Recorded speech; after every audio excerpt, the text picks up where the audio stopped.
Buenas tardes, sean bienvenidos al segundo panel de estas jornadas australes de Medio Ambiente y Derecho, titulado Caso Chiloé, ¿el vertimiento de salmones al mar constituye daño ambiental? Este panel está compuesto por el señor Álvaro Montaña Soto, geógrafo por la Pontificia Universidad Católica de Chile, geógrafo del área de ordenamiento territorial del Centro de Estudios y Conservación del Patrimonio Natural de Chiloé, y por el señor Vladimir Riesco Bahamondes, magíster en Derecho por la Universidad de Chile, profesor de Derecho Ambiental en la Universidad Austral de Chile.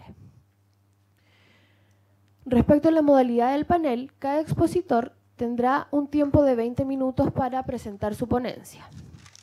Posteriormente se dará lugar a una ronda de preguntas por el público.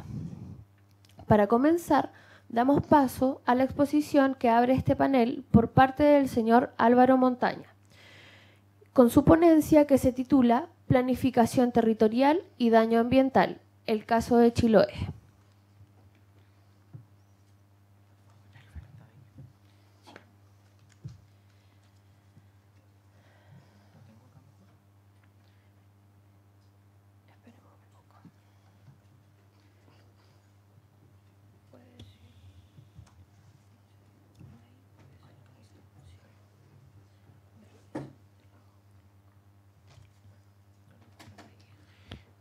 Buenas tardes, ¿sí se escucha? Muy contento de estar acá, primera vez que estoy en esta jornada. Felicito la motivación de las estudiantes principalmente que llevan dándole continuidad a este tipo de iniciativas. Cuando uno es estudiante, muy pocas veces tiene la posibilidad o logra entender en el fondo qué significa posteriormente el ejercicio de tu labor profesional. Sobre todo en un área tan reciente como el derecho ambiental. Y creo que es súper importante que la universidad, en particular esta universidad, salga un poco, como se dice, de la isla Teja. Entre acá el mundo de las comunidades, el mundo de los territorios y viceversa. Que los profesionales en sus prácticas, en sus tesis, proyecten su quehacer profesional hacia los requerimientos de la sociedad. En particular en un momento tan tremendo de nuestra historia como país, en que estamos acabando con los recursos naturales y con las culturas ancestrales de este territorio. Lo que pasó en Chiloé es muy, muy potente. Yo lo voy a ilustrar desde la óptica del territorio. De formación soy geógrafo. Por lo tanto, mi acercamiento a la temática ambiental tiene que ver desde el punto de vista de la planificación de los usos del espacio, ¿ya? Desde esa arista voy a hablar. También participo activamente de movimientos sociales. Integro el Comité de Defensa del Borde Costero del Agua y la Vida. También un movimiento social que se llama Defendamos Chiloé. Y trabajo en la ONG que se llama SECPAN, que es esa hojita que está ahí, que es una ONG chilota que se crea para precisamente generar conocimiento desde y para las necesidades del archipiélago de Chiloé, con una forma también de democratizar el acceso al conocimiento. Bueno, el SECPAN es esta institución, una organización no gubernamental que busca integrar a la ciudadanía en la conservación del patrimonio natural y cultural de Chiloé a través de la educación y la investigación. Dentro del SECPAN tenemos 4 áreas, una de investigación, otra de políticas públicas, otra de educación y una de ordenamiento territorial. En ese ordenamiento territorial trabajo yo. Y dentro de los objetivos del área de ordenamiento territorial de la ONG en que trabajo, tenemos un objetivo acá que busca evaluar y analizar los impactos territoriales de las políticas, planes, programas y proyectos. Desde esa óptica voy a hablar ahora esto. Bueno, primero, más que presentarles lo que es o no es Chiloé, que eso daría para días y días de conversación, quiero decirles que Chiloé es un archipiélago patrimonial reconocido por la FAO como uno de los 19 sitios del mundo que tienen sistemas ingeniosos del patrimonio agrícola mundial. También es patrimonio mundial de la humanidad por parte de la UNESCO. Y en Chiloé hasta hace 30, 40 años se desarrollaban mis padres, mis abuelos, sistemas de subsistencia con una economía de autoconsumo. Un autoconsumo mixto que tenía que ver con el uso de los recursos naturales tanto de la tierra, del bosque y del mar. Y en esta economía precapitalista o de subsistencia, de de repente de golpe llegan las industrias de las conservas de marisco, llegan las industrias de los cultivos marinos y cultivos marinos exóticos como el salmón, ¿ya? No es menor, ¿cierto? Uno de repente no cae en eso de que el salmón atlántico, que es del Atlántico, se cultiva en el Pacífico y en esta zona donde tiene un comportamiento de especie exótica invasora, ¿ya? Entonces, esa ruptura de la irrupción de una economía capitalista en una economía precapitalista de subsistencia va a generar una serie de transformaciones y cambios que van a tener distintos impactos negativos o positivos. Pero yo voy a abordar concretamente en esta presentación la irrupción de la industria del salmón. ¿Ya? La industria del salmón lleva 35, 40 años en el archipiélago de Chiloé y ya había experimentado una gran crisis el año 2007-2008 con la que se llamó la crisis del virus ISA. En aquel entonces el impacto mayor fue laboral y fue una crisis de origen sanitaria, pero con una gran cantidad de despidos. Esta imagen de una intervención artística que se hizo en la localidad de Chao lo ilustra bastante bien. Las botas blancas de los operarios salmoneros que no estaban ocupadas por nadie, refleja un poco la cesantía y la crisis de aquel entonces. Bueno, les presento mi casa, mi archipiélago de Chiloé, compuesto de más de 40 islas y un centenar de islotes, con una gran ruptura este-oeste. Hacia el lado de la derecha, ¿cierto? Está la cordillera de los Andes y adentro tiene un mar interior, un mar Mediterráneo, ¿cierto? Rodeado de tierras. Y la cultura chilota se desarrolla fuertemente mirando hacia el mar interior de Chiloé.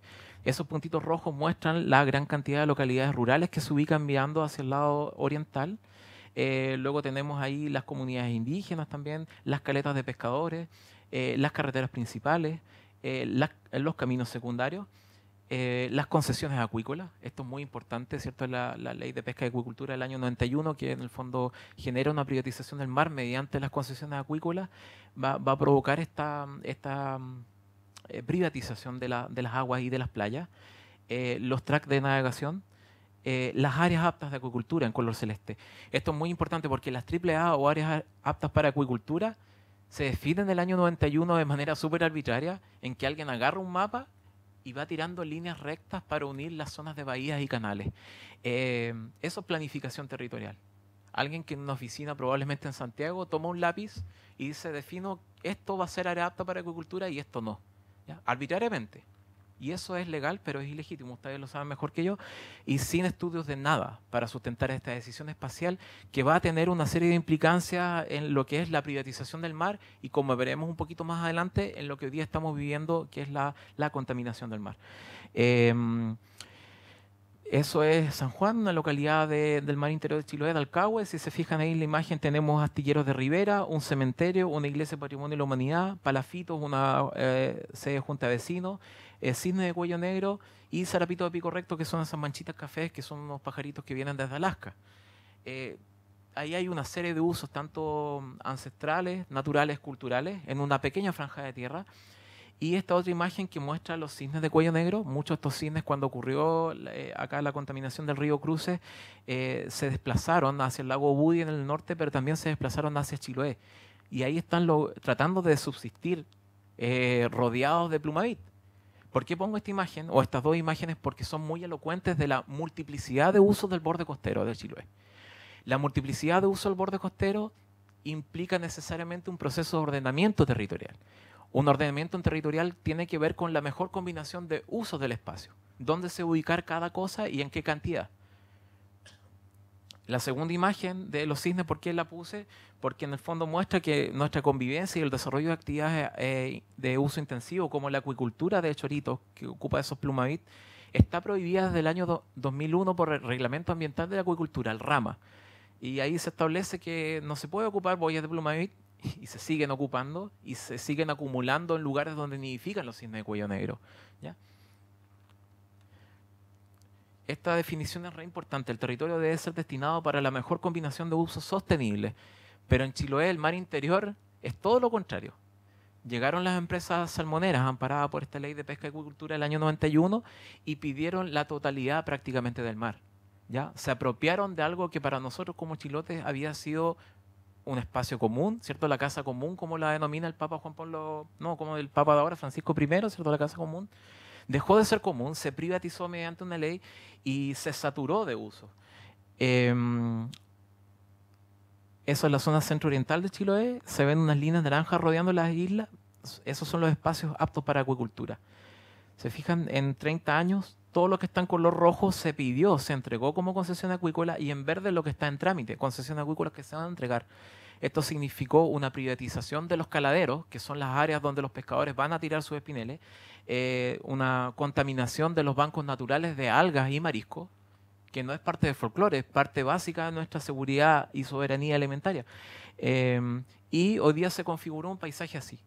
Esto podría ser cualquier paisaje del mar interior de Chiloé, donde hay una saturación de usos de parte de la miticultura, que es la producción de chorito, y la salmonicultura.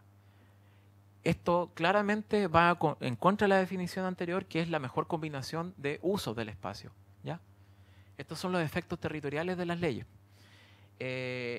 Ahora ustedes juzgarán o tomarán su propia opinión si es que esto constituye una pérdida, una disminución, un detrimento, un menoscabo significativo, como vimos en la mañana, al medio ambiente. Yo, desde mi humilde opinión, creo que sí lo constituye. Por lo menos en la parte paisajística ya hay un detrimento significativo, probablemente reversible. Otros efectos más, las concesiones acuícolas. En Magallanes 106, en Aysén 685, en los lagos 515, que son esos puntitos rojos. Se fijan cómo el uso intensivo del espacio, de las bahías y canales por parte de la salmonera, no da pie a que otro tipo de usos ocupe el espacio, que en este caso es el maritorio.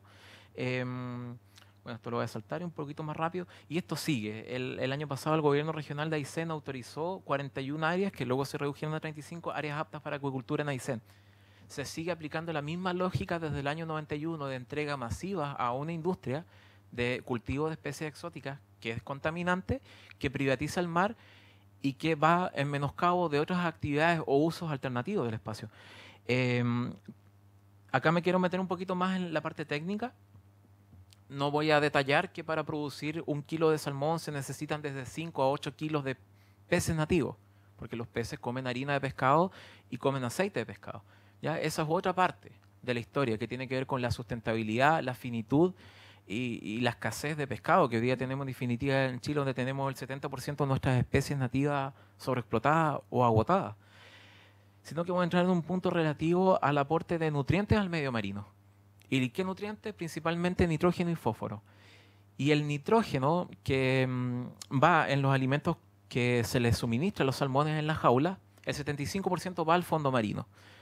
Y ese nitrógeno es el principal alimento de este dinoflagelado que se llama Alexandrium catenella, que popularmente se le llama marea roja. Pero las mareas rojas son florecimientos de microalgas, en este caso dinoflagelados, como Alexandrium catenella, que consumen nitrógeno. ¿Y cuánto nitrógeno estamos hablando? Más o menos lo que producen las salmoneras, con una producción de 600.000 toneladas al año. El año pasado fueron 800.000. Pensando en una producción país de 600.000 toneladas al año, estamos hablando de 10 millones al nitrógeno producido por 10 millones de personas. En el caso del mar interior de Chiloé, que se produce la mitad más o menos del salmón de Chile, estaríamos hablando del nitrógeno de 5 millones de personas en un espacio geográfico finito, frágil y acotado. ¿Y por qué hablo del nitrógeno? Porque el nitrógeno es la acumulación de nitrógeno de nutrientes en la columna agua es lo que da lugar a un fenómeno que se llama eutrofización, y que es el concepto que ha sido deliberadamente, desde mi opinión, omitido por parte del comité científico, omitido por parte del gobierno, y es lo que los dinoflagelados como Alexandrium catenella necesitan para reproducirse. ¿Por qué es tan grave esto? Porque en este momento los quistes de marea roja quedaron para siempre en el sedimento marino de Chiloé, para siempre. Eso significa que al haber condiciones de luminosidad van a volver a florecer. Y eso significa que si nosotros vamos a mariscar e ingerimos un marisco, nos podemos incluso morir. ¿Eso constituye daño ambiental? Júguenlo ustedes. Así dejó la industria salmonera el mar de Chiloé para siempre. ¿Ya? Esto es irreversible. Por lo tanto, constituiría, de acuerdo a lo aprendido en la mañana, un daño ambiental gravísimo. ¿Ya? Bueno, punto 2. Sabemos que esta industria consume peces nativos en gran cantidad, sabemos que contamina con nitrógeno, sabemos que genera eutroficación, sabemos que el nitrógeno es el alimento del Alexandrium catenella y que los florecimientos algales nocivos no solo necesitan de alta temperatura, sino que de algo que comer, en este caso nitrógeno. ¿Pero alguien fiscaliza a los salmoneros? La verdad es que Cernapesca ni siquiera tiene botes. Familiares míos directos trabajan en la industria salmonera, casi todos los chilotes tenemos familia que trabaja ahí. Dice, cuando llega a Cernapesca avisan con una semana antes para que le reservemos el bote. Leí otras declaraciones de prensa, decía, cuando llega a Cernapesca a fiscalizarnos, esto parece cumpleaños, le tenemos de todo, lleno de comidas, de bebidas. Bueno, eso es lo que está fuera del ámbito del derecho. Así funciona el país. ¿Ya? Esta industria funciona en la ilegalidad. Este reciente informe de la Contraloría General de la República, que salió hace apenas un mes, se fiscalizaba la Subsecretaría de Pesca y Cernapesca. Un informe de 30 y tantas páginas, donde llega a conclusiones tan potentes como esta. La Subsecretaría de Pesca no ha implementado el control en línea que registre los indicadores de conductividad, salinidad, temperatura, profundidad, corrientes, densidad, bla, bla, bla. Su pesca tampoco ha dictado reglamentos específicos que establezcan las condiciones sobre el tratamiento y disposición final de desechos sólidos y líquidos. Esto no es menor. O sea, su pesca ha omitido o no ha pedido un reglamento para que las empresas dispongan sus residuos líquidos y sólidos. Eso significó que cuando los peces murieron en febrero y marzo de este año, ¿qué hicieron los salmoneros? ¿Los botaron dónde, creen ustedes? Al mar. Al mar, si todavía no se sabe qué pasó con las otras 35.000 toneladas de pescado. En la prensa salió que las tiraron al mar, ¿cierto? A 3.000 metros de profundidad. Pero ¿dónde está el resto del pescado? Bueno, las sospechas son que está en el fondo del mar y que el mar se está ocupando como vertedero. Y se está ocupando como vertedero porque precisamente la Subsecretaría de Pesca no ha hecho la pega. Y así lo dice este informe de Contraloría. Ojalá puedan leerlo, analizarlo, porque es muy contundente y donde se llega a determinar también de que el 8% de los informes de estado ambiental, que son los famosos INFA, que las empresas salmoneras tienen que entregar cada vez que terminan una temporada de cosecha, el 8% de esos estudios de condición ambiental en los lagos, el 32% en Aysén y el 53% en Magallanes, han declarado condiciones anaeróbicas. ¿Qué significa eso? De que el fondo de agua, o sea, la columna de agua que está bajo la jaula salmonera y el sedimento marino del fondo de la salmonera no tiene oxígeno. ¿Ya? Y esto no solo es grave porque en un medio sin oxígeno no puede haber vida marina, sino que es grave también desde el punto de vista legal porque da cuenta que entonces está cumpliendo la ley. ¿Ya? Y que Subsecretaría de Pesca y Cernapesca no están haciendo cumplir la ley. Y así lo dice este dictamen de Contraloría, que además fue pedido por el Comité de Defensa del Borde Costero de Puerto Montt. O sea, ni siquiera es por una actitud proactiva tampoco de la Contraloría o de alguien de verificar si se está cumpliendo la ley o no. ¿Esto constituye daño ambiental? Claramente, claramente. ¿Ya? O sea, que esté en Magallanes, donde esta industria ha llegado en los últimos 5 años con fuerza, la mitad de los centros de cultivos con condiciones anaeróbicas, te habla de que la industria es contaminante, pero de que además no está siendo fiscalizada y que el daño acá es elocuente en este párrafo. Bueno, acá la expresión territorial de esto, todos los centros de cultivo con condiciones anaeróbicas, esto que ya lo expliqué, que la eutroficación está vinculada a la marea roja, necesitan nitrógeno de las salmoneras a más altas temperaturas, y se fijaban cómo en la prensa siempre los científicos decían, no, las altas temperaturas, el niño que sigue el cambio climático. ¿Y los nitrógenos? ¿De dónde viene el nitrógeno? Bueno, la eutrofización es un proceso biológico que da pie al florecimiento algales nocivo. Ahí están los pescados flotando dentro de una jaula salmonera. Y así también da cuenta este paper de un grupo de científicos que el año 2003 se reúnen en una mesa en Estados Unidos, los tipos más cabrones del mundo en eutrofización y mareas rojas. Y llegan a 7 consensos científicos. Y uno de esos es el número 4, que dice que aporte sistemático, en este caso 30 años de salmonicultura, o aporte esporádico, como tirar salmones, que son nutrientes, con nitrógeno al mar, generan o fortalecen mareas rojas, lo que se conoce como FAN o florecimiento algales nocivo. Eso es daño ambiental. Otro punto aparte. Las declaraciones de impacto ambiental, que son el mecanismo clásico por las que los proyectos salmoneros entran a evaluación, admiten aumentos de cultivo, aumentos de 16 veces 1.5, 3 veces, de centros de cultivos que ya tienen peces. Imagínense, un lugar donde habían 1000 toneladas, ahora hay 16.000. Esos casos que están ahí son de la isla Guar, al sur de Puerto Montt, que fueron los mismos centros que después tuvieron mortalidad de peces. Y si mueren los peces masivamente en una jaula de salmón, ¿qué ocurre? Bueno, la ley establece que en la declaración de impacto ambiental tienen que haber planes de contingencia. Y estos planes de contingencia, revisé precisamente el del centro de cultivo, que aumentó 16 veces su producción de salmones. Miren cuántas líneas tiene el plan de contingencia. Tendrá 15 líneas. Eso es un plan de contingencia legal, de una declaración de impacto ambiental, de una empresa que aumenta 16 veces su cultivo de salmón en la misma área y le dice al Estado, mira, si se me mueren los peces, tengo un protocolo de 15 líneas para subsanarlo. ¿Qué les parece? Daño ambiental.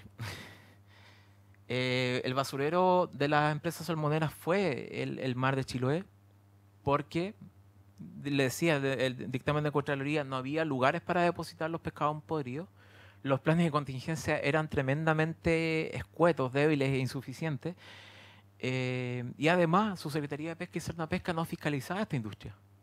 Y además, esta industria, desde el punto de vista de la planificación territorial, ocupó extensivamente e intensivamente el espacio sin dar lugar a que otras actividades sostenibles ocuparan el mar interior de Chiloé.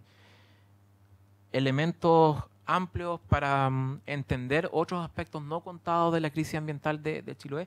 Me queda ya un minuto.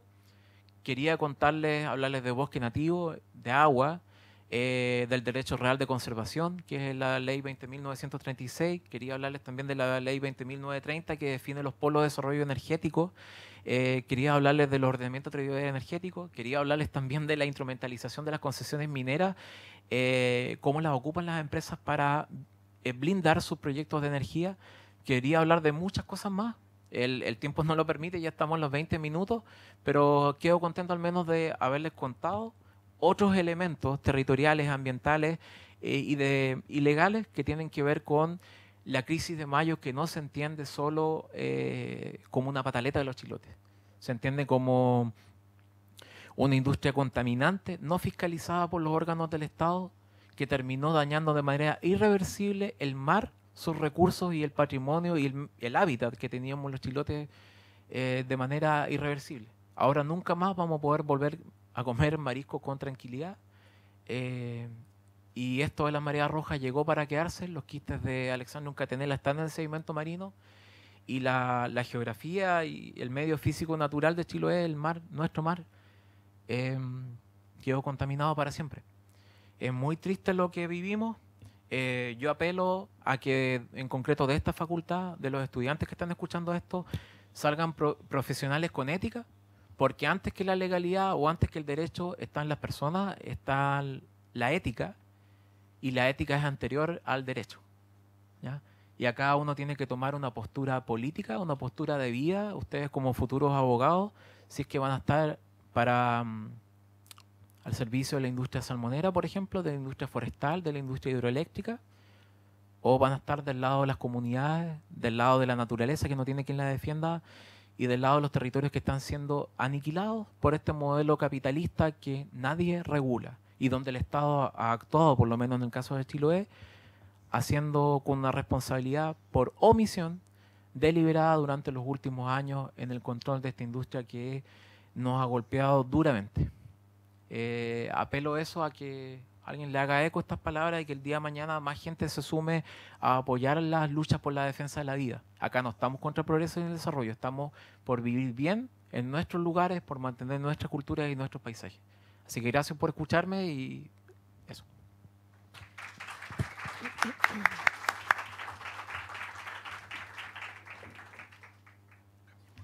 Agradecemos la ponencia del señor Álvaro Montaña y ahora vamos a dar paso al señor Vladimir Riesco con su exposición titulada Crisis ambiental en Chiloé, lo preventivo, lo precautorio y justicia ambiental.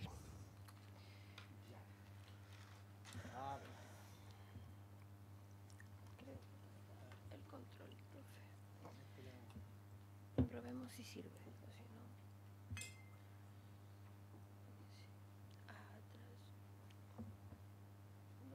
sirve.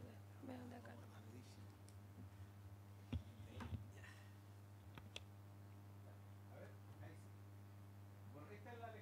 Catenella, ya el dinoflagelado que el responsable de la última crisis ambiental en Chiloé. A ver, preparando, bueno, ¿por qué hice esta presentación? En realidad me la pidieron los organizadores, porque cuando se produjo la crisis se organizó un evento acá en Valdivia, lo organizó el Centro de Alumnos de Derecho, preocupados por el tema, viendo cómo reaccionar, qué pasó. Hay una organización de estudiantes chilotes acá en la Universidad Austral, igual que estaban activados en este tema. Y bueno, yo empecé a ver ahí qué hacer, porque cómo se puede enfrentar, me llamó gente de por allá, igual. Y frente a estas situaciones puntuales, lo que uno generalmente hace en la práctica, desde la lucha por la conservación, siempre está el mágico artículo 291 del Código Penal, que es un articulillo que sanciona la propagación indebida de sustancias que afecten la salud animal o vegetal o el abastecimiento de la población. Este articulillo te permite abrir una causa criminal y por esa vía que el Ministerio Público nos recopila información, forma una carpeta de investigación importante y a partir de eso se puedan conocer las causas basales de algún problema concreto eventualmente de daño ambiental y que esto nos permita también luego ejercer las acciones civiles correspondientes. El gran drama es que, en general, las comunidades o los afectados, las personas comunes, no tienen acceso a estos elementos y la única vía hasta ahora ha sido esa, la vía de utilizar el 291 del Código Penal. Hubo unas denuncias que se realizaron, tengo entendido allá, desconozco todavía el resultado, pero va a ser importante conocerlas. Pero, en general, yo empecé a recopilar normas, ver a partir de esa actividad. Estamos en tierra de nadie, porque cuando ocurrió lo que pasó y que exactamente lo que Alejandro nos contaba, fue un colapso ambiental completo. Colapsó completamente los ecosistemas marinos de la zona de Chiloé. Y frente a ese colapso, estábamos en un país, estábamos en los años 70, estábamos en el año 81, en donde no había prácticamente regulación. No, pasó, ya tenemos del año 94 a la fecha la Ley de Base del Medio Ambiente, más de 20 años de norma, con normas de calidad dictadas en diferentes lugares, normas primarias, normas secundarias en muy poquitas en calidad del agua. En Valdivia hace muy poquito triunfó Arauco, sus secuaces, como decíamos nosotros, y echaron abajo la norma de calidad de agua del río Valdivia, pero vamos a ver si la Corte Suprema hace algo al respecto. Si es que el Consejo Vence del Estado, como creo que lo va a hacer, va a presentar una casación. Pero los intentos por levantar normas, por regular los ecosistemas, el espacio en general, para poder enfrentar luego planes de descontaminación o planes de prevención, han sido muy resistidos por el empresariado. ¿Por qué? Porque ellos saben lo que están haciendo, saben que están destruyendo el ecosistema y que parte importante de sus utilidades van a costa de la destrucción de estos ecosistemas para bajar costos.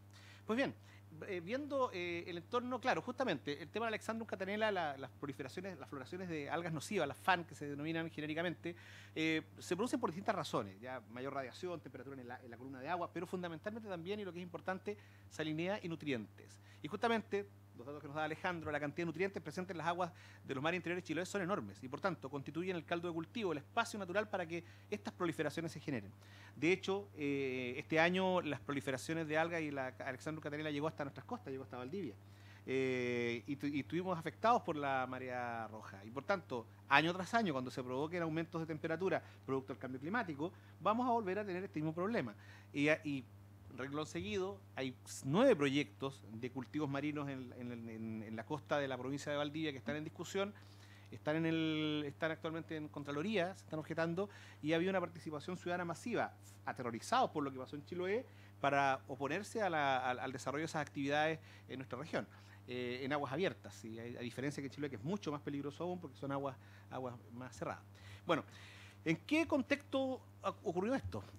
Bueno, primero, el principio precautorio. El principio precautorio, ¿por qué lo llamamos lo precautorio? Porque cuando se produjo el conflicto, nosotros invitamos el Centro de Alumnos de Derecho, en realidad yo no soy viejo para estar en el Centro de Alumnos de Derecho.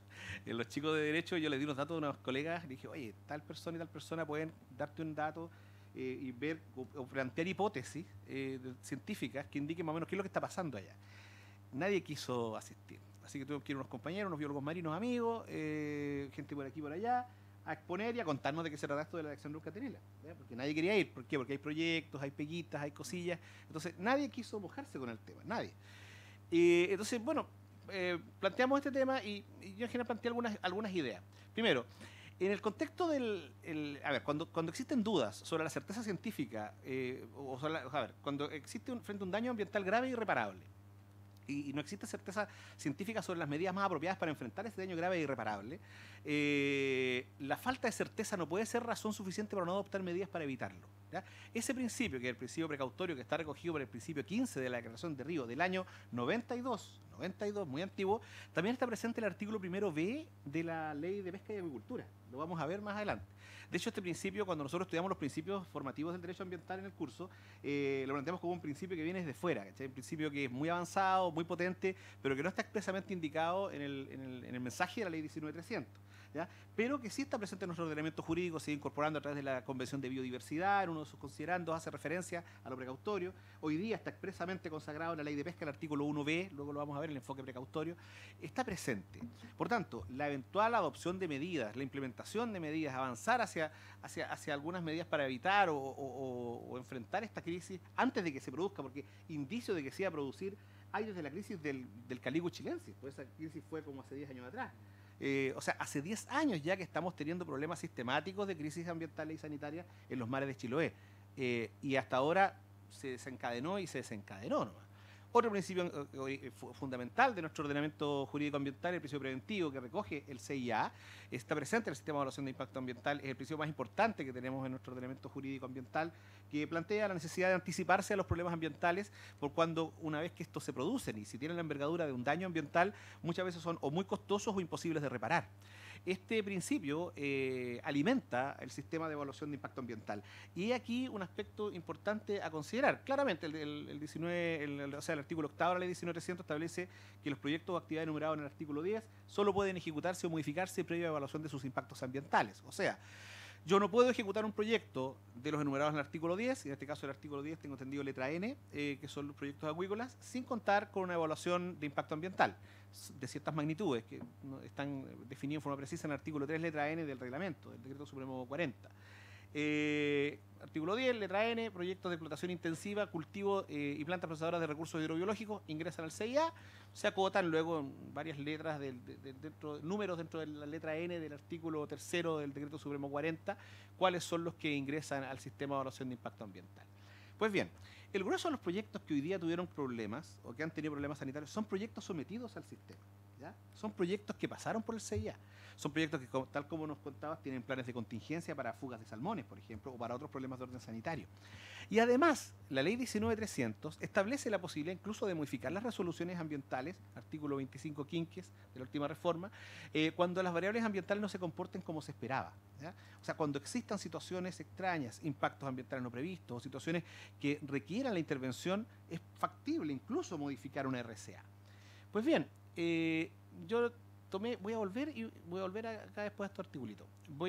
Hice una pequeña muestreo así en aquella época y busqué un proyecto cualquiera, ¿ya? Al azar, en la página del Servicio de Evaluación Ambiental.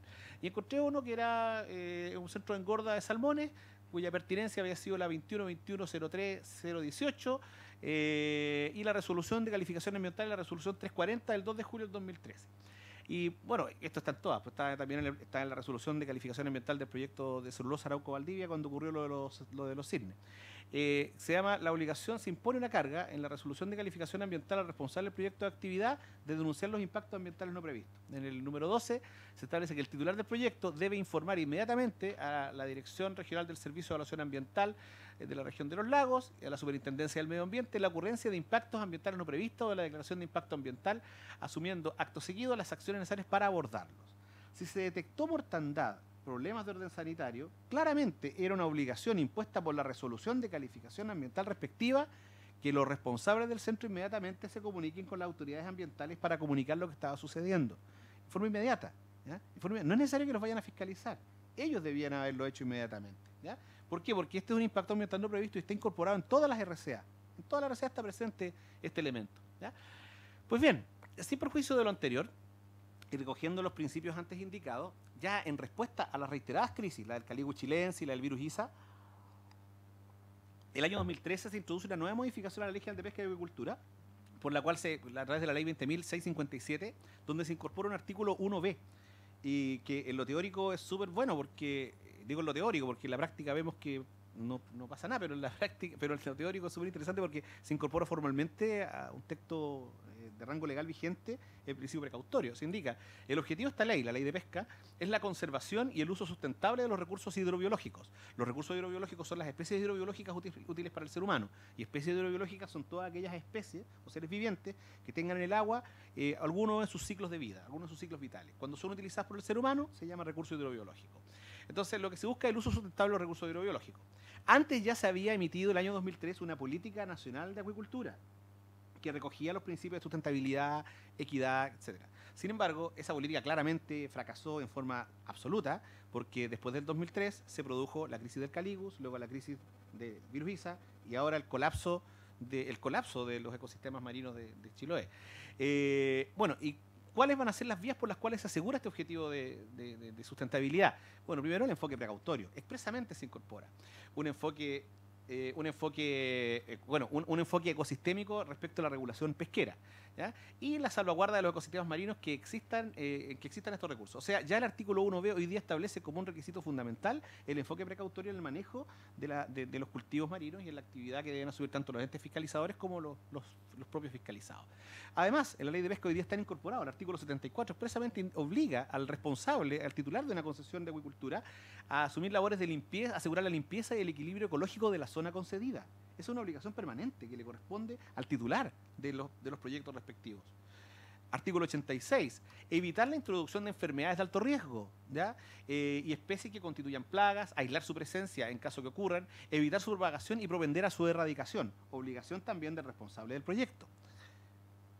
87. Medidas de protección del ambiente. Se deben asumir medidas para los establecimientos que exploten concesiones o autorizaciones de acuicultura, operen en niveles compatibles con las capacidades de los cuerpos de agua lacustres, fluviales y marinos.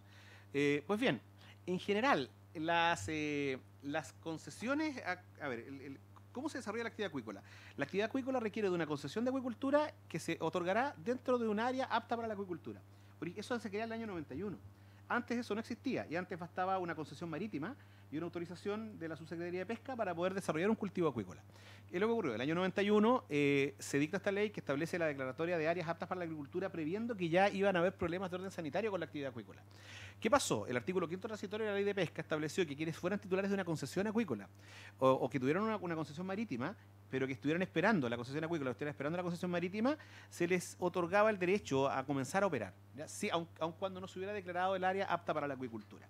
A partir de esa fecha no se concedieron más áreas aptas para la acuicultura en los lagos navegables y no navegables y en los ríos no navegables. Por eso la actividad acuícola que hoy día se desarrolla en los ríos en las zonas cordilleranas de Valdivia son las actividades de hatchery que se desarrollan en tierra, ¿ya? Y para ello se requiere contar con derecho de aprovechamiento de agua y dependiendo de la envergadura con resolución de calificación ambiental. Lo que generan esas actividades esencialmente es contaminación con riles. Si utilizaran un sistema de circuito cerrado de manejo del agua que ellos tienen, tal vez no habrían problemas ambientales, pero sí tienen problemas con el manejo de mortalidades y con los riles que botan a los cursos de agua. Ahora, en el caso de los cultivos que siguen habiendo en lagos, que cada vez son menores, es justamente por eso, porque ya contaban o con la concesión marítima o con la concesión de acuicultura y el artículo 5º transitorio los favoreció.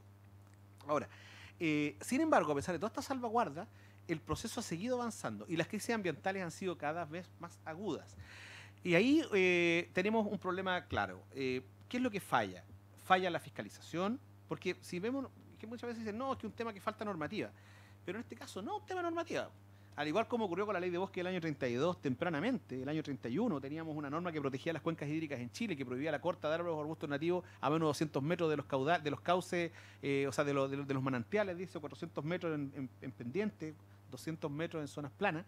Y a pesar de eso, si nosotros revisamos y nos vamos hacia el interior de los campos de todo Chile, estamos hablando de la zona central y del sur de Chile, vamos a encontrar que las plantaciones, especialmente en el sur, de bosque, de plantaciones de pino y eucalipto, llegan hasta la base misma de las cuencas, es porque nunca eso se respetó, nunca se fiscalizó, nunca hubo recursos para fiscalizar. Y no hubo recursos porque no hubo voluntad real de fiscalizar, ¿ya? Nunca hubo voluntad real.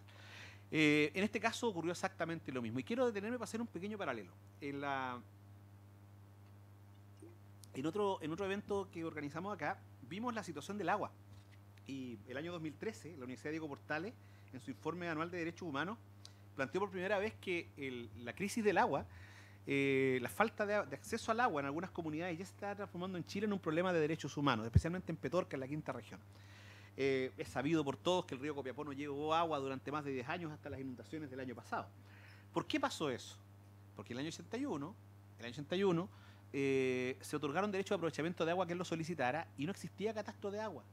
Como no existía catastro de agua, la Dirección Regional de la Dirección General de Agua de Copiapó, de Atacama, no tenía conocimiento de cuánta agua había disponible. O sea, cuál era la capacidad de regeneración natural del río Copiapó.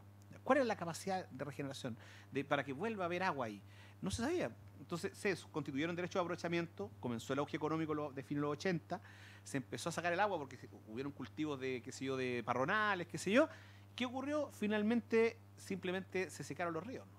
Y cuando se secaron los ríos dijimos, bueno, solución, creemos el caudal ecológico mínimo. Entonces, en el 2005 se incorporó una modificación al Código de Agua que incorpora el caudal ecológico mínimo respecto de los derechos de aprovechamiento que se constituyan a futuro. Lamentablemente, las aguas del río Copiapó siguen estando fuera del cauce.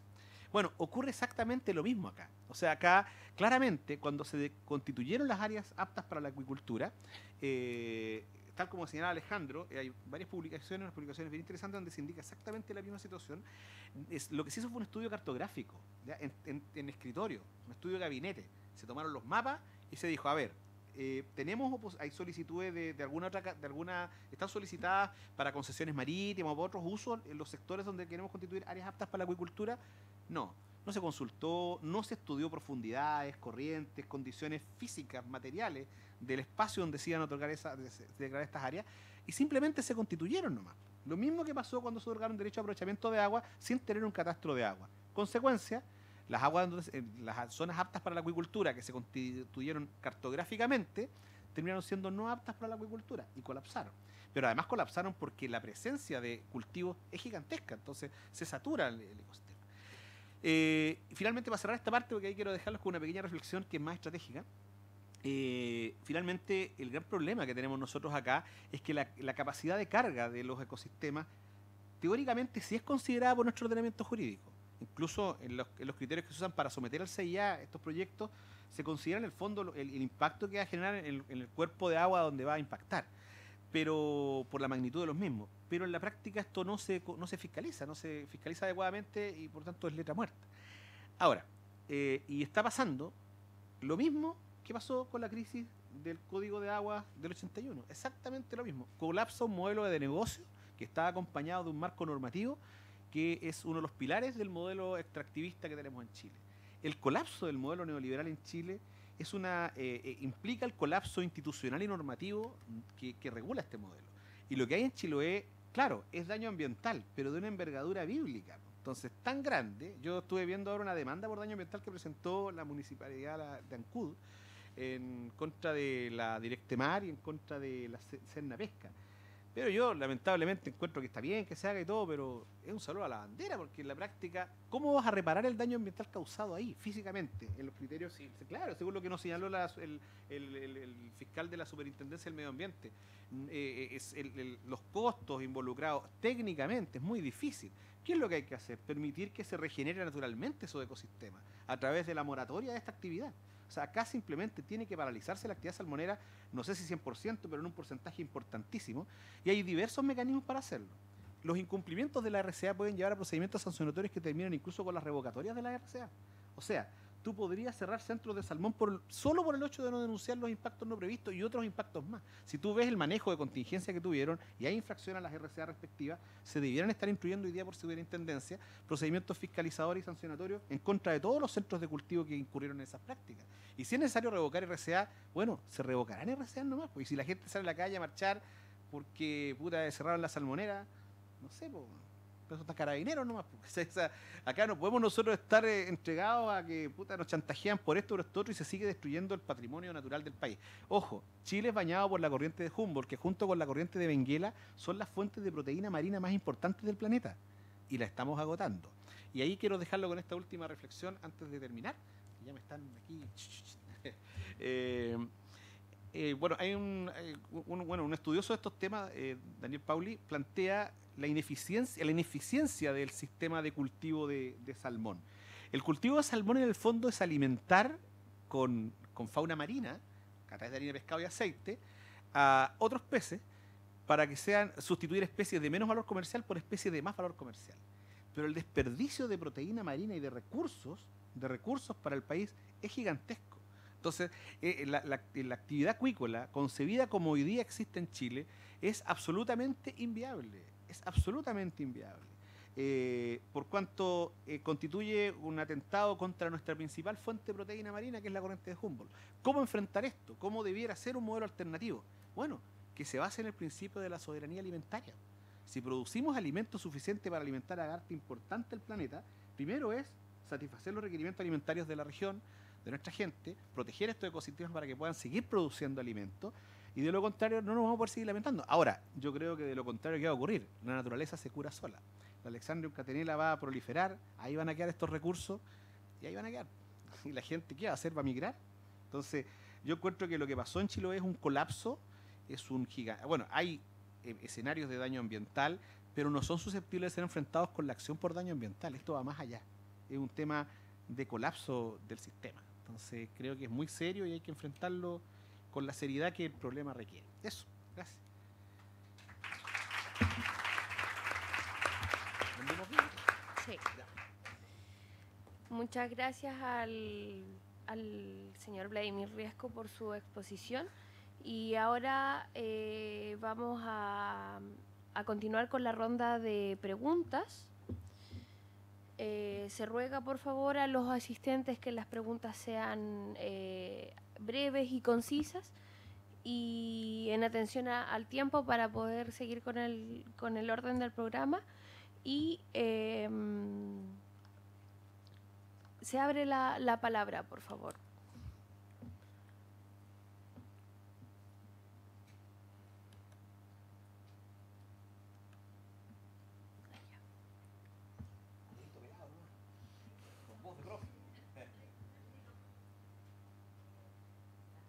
Muy buenas tardes.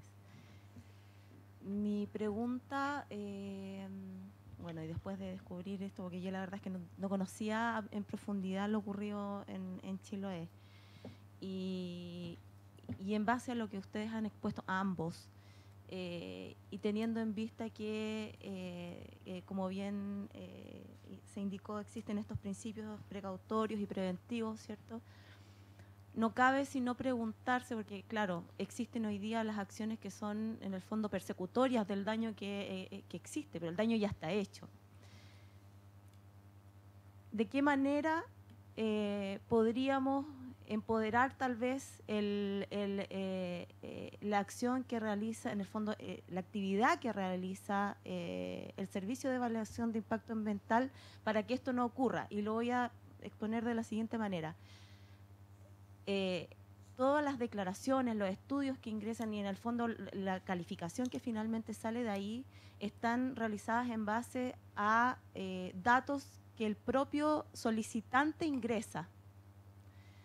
Y ese solicitante en muchas ocasiones, porque lo he visto, omite cosas que son importantes, no sé, existencias de comunidades indígenas, de sitios ceremoniales, de humedales, de lo que sea, que puedan intervenir, y omite ciertos datos.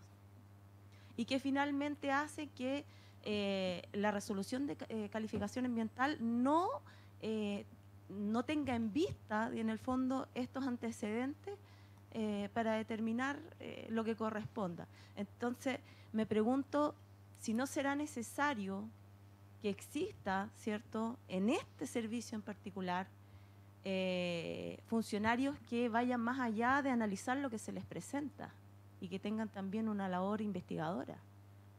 Mira, yo creo que la ley 20.417 resolvió muchas falencias que tenía el CIA. O sea, yo te digo, tal vez la falencia hoy día no está en el CIA. Me explico. Nuestro sistema está concebido en un sistema de protección ambiental que opera en base a instrumentos de gestión ambiental. Estos son procedimientos administrativos y estos procedimientos administrativos persiguen fines específicos. El CIA lo que persigue es determinar si los impactos ambientales de un proyecto de actividad cumplen o no cumplen con la normativa vigente y si las medidas de mitigación, compensación o reparación que ofrece el responsable del proyecto frente a los impactos que va a generar son adecuados o no. Es discutible, claro, con el tema, se han buscado formas de afinar a través de modelación matemática de las plumas de dispersión, hay diferentes criterios que han ido avanzando en ese sentido. Pero justamente para superar ese problema, porque el tema es el seguimiento, cómo nosotros fiscalizamos, porque si tú ves bien, si algo quedó en el tintero del proyecto, y se presenta un impacto no previsto, el responsable del proyecto está obligado a denunciarlo porque así lo indican todas las RCA. Entonces ese espacio te permite cubrir ese vacío, ¿ya?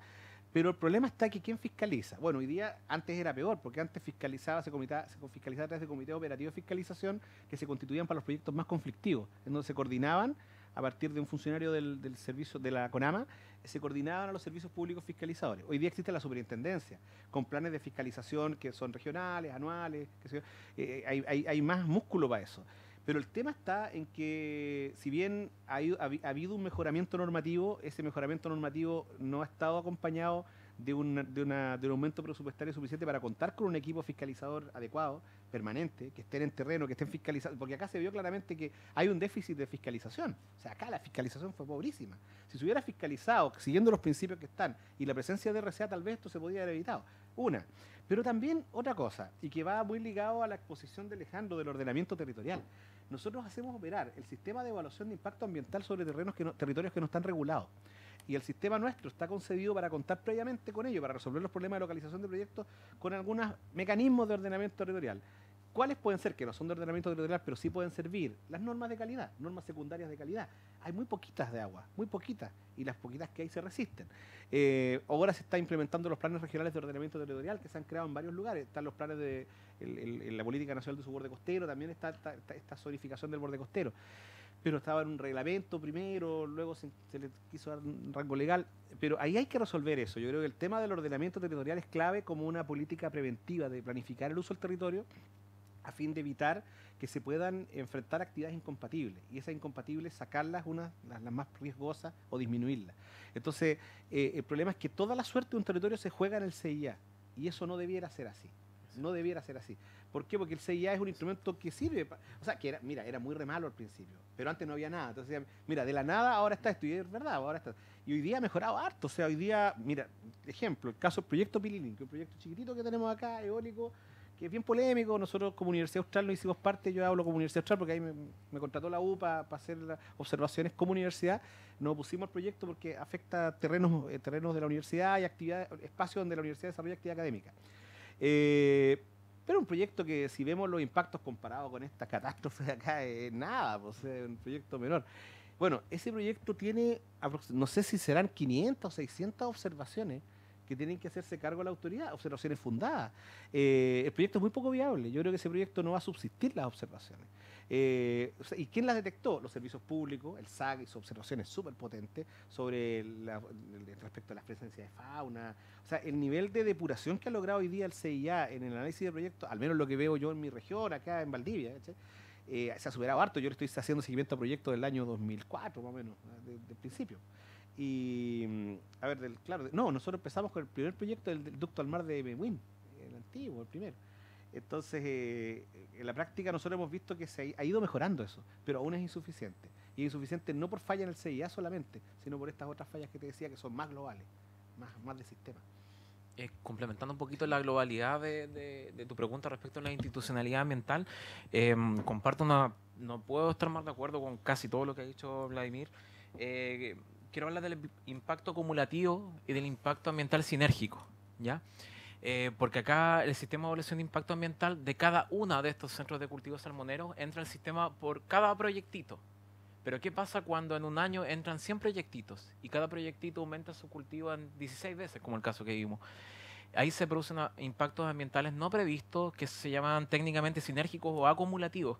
Y en este caso la institucionalidad, el SEA, el Sistema de Evaluación Ambiental, no da el ancho, porque son impactos que ya no son ambientales, son territoriales. Y al ser territoriales involucran el cambio en la vocación de uso preferente de un espacio, en este caso de áreas costeras, ¿ya? Y eso es mucho más difícil de evaluar. Y como es difícil de evaluar desde los años 70, tanto en Europa como en Estados Unidos se implementó la evaluación ambiental estratégica. Y ese reglamento de evaluación ambiental estratégica se promulga en 2015. O sea, llega cuando ya hay 35 años de salmonicultura. Y aún así, desde mi punto de vista, el reglamento de evaluación ambiental estratégica, que es para políticas, programas y planes, no está incorporando este tipo de cosas. Porque acá hay una política del Estado de aumentar a 1.200.000 toneladas de producción al 2030. Imagínense, el mar de la Patagonia está colapsado, esa es la palabra exacta, no puedo estar más de acuerdo, colapsado, y quieren meterle 1/3 de producción más. O sea, esto es una locura. Y esto va a ser evaluado desde la perspectiva de cada proyecto, no desde la política país, de esta colusión político-empresarial, donde los diputados y senadores de nuestra región tienen interés en la industria salmonera, al igual que las universidades. Sí, Vladimir tocó un punto que es esencial, que la ética. No hay profesionales al servicio de la justicia social y territorial, menos ambiental. Entonces los profesionales están al servicio de quien puede pagarlo. Vladimir decía, sí, una comunidad puede oponerse y revocar una RCA, porque la norma está, el principio del precautor está, pero esa comunidad tiene la capacidad de poder pagar un abogado para sacarle el centro de cultivo de salmones que lleva 20 años frente a sus costas. Yo recuerdo cuando llegó el centro de cultivo cuando tenía 5 años. Decían, oye, ¿por qué los chilotes no hicieron nada? Oye, cuando llegó la salmonera frente a mi casa tenía 5 años. No tenía discernimiento, ni menos entendía, luego más grande, qué significaba el salmón en términos de antibióticos, de impacto ambiental, de que necesitas de 5 a 8 pescados nativos. Es un monstruo mucho mayor. Entonces, esto escapa absolutamente de la institucionalidad ambiental vigente. Absolutamente. La problemática es territorial. Y como es territorial, vuelvo al caso del Parque Eólico Pililín. Si entra el Parque Eólico Pililín ahí a la punta del último pedacito de la cordillera Mahuianche que no está intervenido por el humano, significa que metiendo esa línea de transmisión con el artículo 85 de la Ley de Transmisión Energética aprobada hace menos de 2 meses, se va a llenar ese último pedacito de cordillera virgen de aerogeneradores. ¿Por qué? Porque en el país no hay una política de ordenamiento territorial energético. Al igual como ocurre con salmones, ¿dónde sí colocar salmón y dónde no? ¿Cuánto? ¿Ya? ¿Por qué no colocan los parques eólicos en áreas altamente intervenidas, por ejemplo, por eucaliptus? Si es lógico, es sumamente lógico, de eso se trata el ordenamiento territorial, pero acá no existe. Y la ley orgánica de gobiernos regionales está durmiendo en el Congreso hace años y ella podría hacer que los planes de ordenamiento territorial sean normativos. ¿Ya? Entonces está todo esto cambiando, la variable territorial no está considerada. Muchas veces se habla de conflictos ambientales y en verdad son territoriales, tienen que ver con el uso preferente o la combinación de usos preferentes del espacio, la vocación productiva de un lugar. Muchas gracias. ¿Alguna otra palabra más? La última.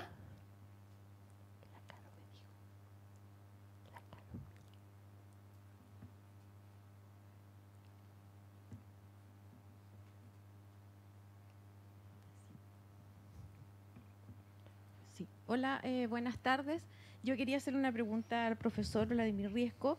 En el fondo yo también comparto lo que él plantea, que efectivamente el problema pasa por una falta de fiscalización y como comentaba Álvaro, lamentablemente los organismos de la Administración del Estado no actúan de oficio y generalmente todo esto se tiene que activar a petición de parte. El tema es que sí hemos avanzado con la Superintendencia de Medio Ambiente, es verdad, pero lamentablemente también es un servicio, un organismo del Estado relativamente nuevo que tiene poco recurso humano y están colapsados y en la efectividad no se ve mucho la fiscalización que ellos realizan a los distintos proyectos. El tema es que a mí me gustaría preguntarle su opinión en cuanto al tema práctico, porque yo creo que la fiscalización efectiva pasa porque la misma ciudadanía se organice y se active y genere los mecanismos de prueba para poder presentar eventualmente una demanda por daño ambiental. Por ejemplo, no sé, yo se los planteo, yo soy de Puerto Natales, allá también están empezando ahora con el tema de la piscicultura, y se sabe que hay una de ellas, la que está instalada, la más grande, que los derechos de aprovechamiento de aguas vienen de un río, agua dulce, pero ese río de manera natural trae una carga de nutrientes muy alta que no les sirve para ser utilizada en las piscinas donde están los salmones. Entonces ellos extraen el agua de una laguna, que es Laguna Sofía, a través de camiones aljibes. Esto hace rato que venía sonando con las personas del pueblo. Y bueno, finalmente se hizo la denuncia, Superintendencia de Medio Ambiente fiscalizó y constató.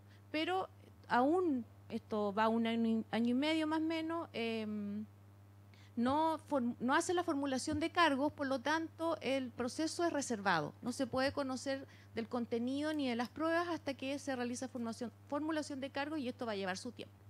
Entonces la pregunta es ¿qué?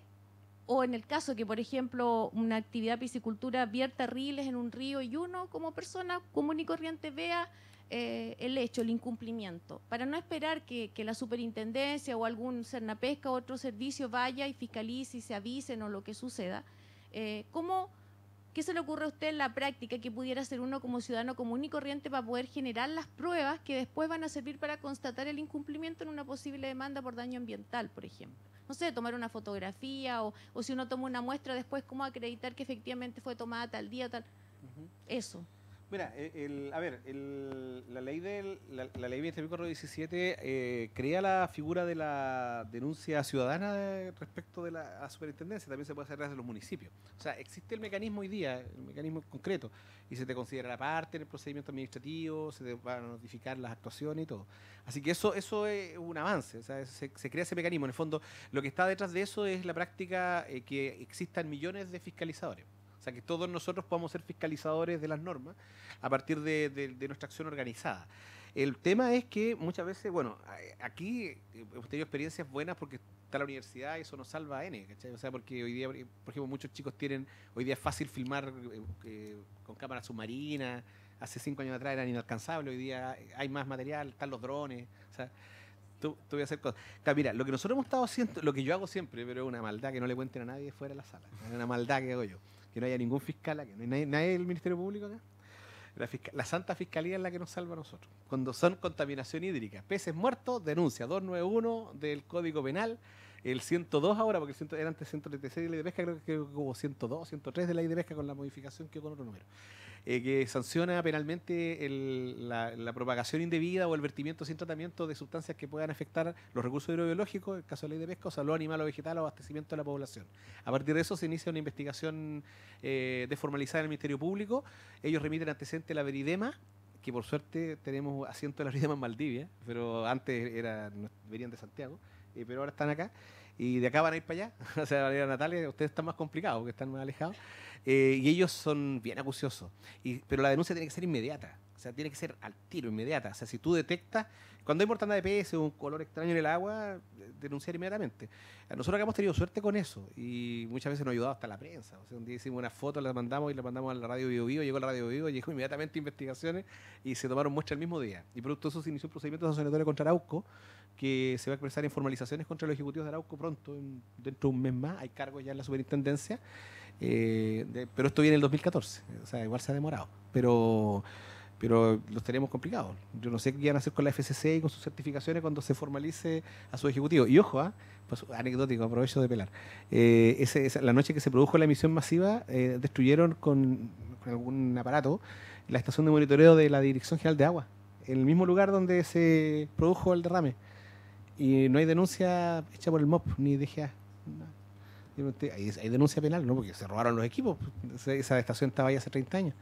Y no hubo registros de la estación, pero sí la Policía de Investigaciones detectó trazas de licor verde. Y están sorprendidos.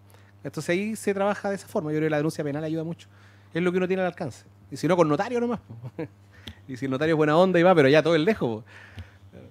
La laguna tanto, 150 kilómetros. Damos las gracias a los expositores de este panel y ahora invitamos al público presente a pasar a disfrutar de un café a la salida del salón, por favor. Muchas gracias.